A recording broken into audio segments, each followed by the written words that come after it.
जों बिसानि सार्टिफिकेटखौ लानानै आङो दिनै सिनेमा हलावबो सोलिनो हाखाया माखासे जोंनि जुरि मेम्बारफोरा पलिटिक्सखौ आं नुनो मोनदों दा बाथ्राया जाहैबाय जोङो बेयाव मोननै केटेगरिनि जा सिनेमा नायदों खिन्थु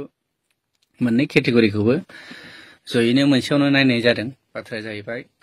आर्ट मुभि हिसाबै रजनी बसुमतारी मेडामनि आरो दा लकेल फिल्म जिथु कमार्शियेल मुभिनि सायाव आरो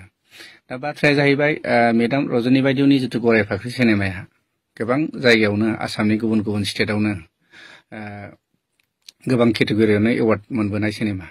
दा बे सिनेमाया जोंनि नैबे लकेल जिथु एवार्ड फांसनावहाय मा हिसाबै बे कम्पिटिसन नांगोन जा आर्ट फिल्मखौ हिसाबै एक्सट्रा नायनांगौमोन आरो कमार्शियेलखौ नायनांगौमोन दा जयैसो नायनाय हिसाबै दा मेडामनो जिथु बेस्ट फिल्म बा बेस्ट डाइरेक्टर जुदि मोनाब्ला मेडामखौथ' लासिं सिं खालायनाय जागोन जों जिथु जोंनि बिसानिफ्राय आरो दा आं बेखौ बुंनो सानाखै खिन्थु नंगौ पार्टिसिपेट हिसाबै रजनी मेडामाबो खालायनो हायो खिन्थु आर्ट मुभि हिसाबै बेखौ बेलेग एक्सट्रा केटेगरि नायनांगौमोन आरो कमार्शियेल हिसाबै माखासे जोंनि लकेल सिनेमाफोरखौ नायनांगौमोन दा बिथाङा जाय सिनेमाया नाखि गोबां आसामनि स्टेटनि बाहेरायावहायनो एवार्ड मोनबोखानाय सिनेमा बे सिनेमाया मा हिसाबै जोंजों कम्पिटिसन नांनो दा बेनो मथा मथि नांगौबा स्पेसियेल मोनसे जुरि एवार्डनिफ्राय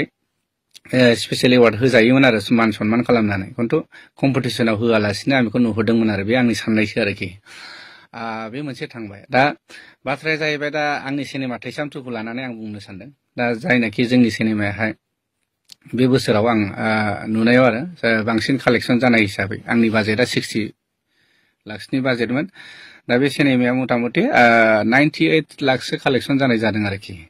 दा बे सिनेमाखौहाय जिथुनाखि आं बेलेग केटेगरि आं बेस्ट एक्टर बेस्ट डाइरेक्टर आं बे बेस्ट सिनेमा बेफोरखौ बुंनो थाङा खिन्थु एक्सन हिसाबै नमिनि हिसाबैबो फैनांगौमोन आंनाबो जाथारदों बे नङा एवार्डखौ आं मोनथारनांगौ बे नङा खिन्थु नमिनि हिसाबै फैनांगौमोन जों एसे आनकमन लेभेलनि जों एक्सन बानायनाय जादोंमोन दा आं बेयाव सानो माखासे पलिटिक्स सोलिनाय दं आरो आं खोनानो मोनदों जुरि मेम्बारफोरनिफ्राय आं खोनानो मोनदों बेसेबां सैथो आं खोनानो मोननायसो खिन्थु आंनि सिनेमाया कपि हिसाबै बे कपि हिसाबै आंनि सिनेमाखौ एवार्ड बा नमिनि होआ होनदों खिन्थु बाथ्राया बिदि बे नंद्राया जानो हागौ खिन्थु खोनानो मोननायाव आरो खिन्थु आं बेखौल' बुंनो सानदों जे जुदि कपि सिनेमाब्ला बेस्ट सिंगार जिथु नमिनेट होदों बेस्ट मेकआप होदों आरो बेस्ट मिउजिक जिथु डाइरेक्सननि जुदि नमिनि होदों बे बोरै फैनो मोनखो दा बाथ्राया आं खोनानो मोनदों जयन्त नार्जारी बिथांखौ आं डाइरेक्ट बुंखायो जेथियानाखि आंनि मुभिया रिलिज जादोंमोन अब्ला सानसोराङा गावनि फेसबुक पेजाव मोनसे पस्ट होदोंमोन बेयावनो आंनि सिनेमाखौ बियो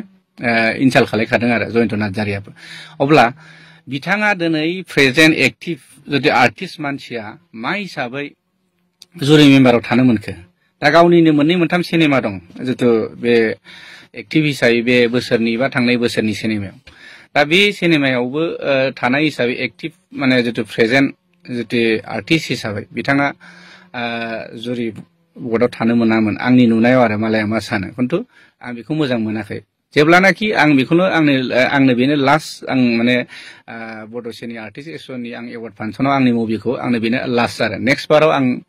आंनि सिनेमा जेसेबां ओंखारदोंबाबो आं हरा आरोखि बे आंनि जिथुनाखि जयन्त नार्जारीया बे जुरि मेम्बाराव थागोन अब्लासिम आं हरा आंजों मा पार्सनेल दुश्मन दं गैया आंहा बेखौ जेबो गैया आं बेजों पार्सनेल जेबो दुश्मन गैया खिन्थु बाथ्राया जाहैबाय जिथियानाखि रिलिज जानाय समावनो बे आंनो मोनसे कमेन्ट होदोंमोन बे नेगेटिभ कमेन्टखौ आरोखि दिनै आंनि सिनेमाया कपि जादों खिन्थु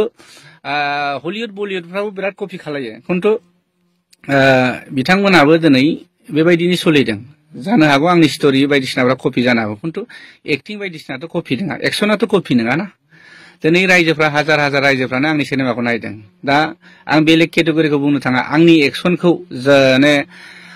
जोंनि आसामनि बा अल आसाम बा अल बड' जोंनि जेसेबां बर'फ्रानो आंनि सिनेमाखौ अनसायदों बे हिसाबै आंनि सिनेमायाबो कालेक्सन जादों जिथुनाखि 60 लाख बाजेटनि सिनेमा 98 लाख दासिम माने कालेक्सन जाना दं आरोखि ओंखायनो आं बेखौ बारा मोजां मोनाखै आरो बिथाङा जुरि मेम्बाराव थानायखौ आं मोजां मोनाखै जेब्लासिम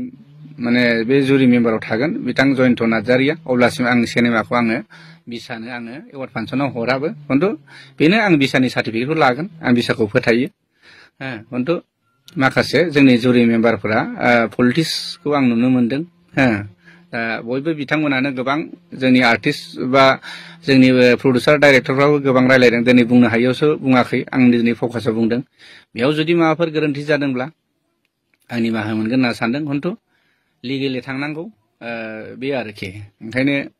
बिथाङा आंनि सिनेमाखौ कपि सपि नाया होनदोंब्ला जेबो नङामोन एलाव होनाङोमोन आंनिफ्राय फैसाबो लानाङामोन एवार्ड फांसननि नामाव जोङो जिथुनाखि सार्टिफिकेटनि नामाव जोङो 3000 करि हिसाबै हरो हिसाबै मानो होनब्ला गोनांथि जायोब्लाथ' जोङो बिसानि जों सार्टिफिकेटखौ लानो गोनां गैखायामोन मानो होनब्ला जों बिसानि सार्टिफिकेटखौ लानानै आङो दिनै सिनेमा हलावबो सोलिनो हाखाया अब्लाबो जोंहा मोनसे जोंनि फिल्म इन्डास्ट्रियावहाय लकेल हिसाबै बिसानि जोंहा नेमखान्थि लानाय हिसाबै जोङो मा सार्टिफिकेटखौ लानो गोनां हिसाबै जोंबो लायो सनमान खालायो जों बिसानि जोंबो सासे आर्टिस्ट जोंबो माने बिसानिनि मोनसे फेमिलि हिसाबै खिन्थु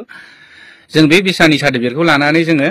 सिनेमा हलावबो जों देखायनो मोनखाया जोङो सेन्सर बर्डनि सार्टिफिकेट लाखानांगौ अब्लाबो जों नेग्लेक्ट खालाया बिसाखौ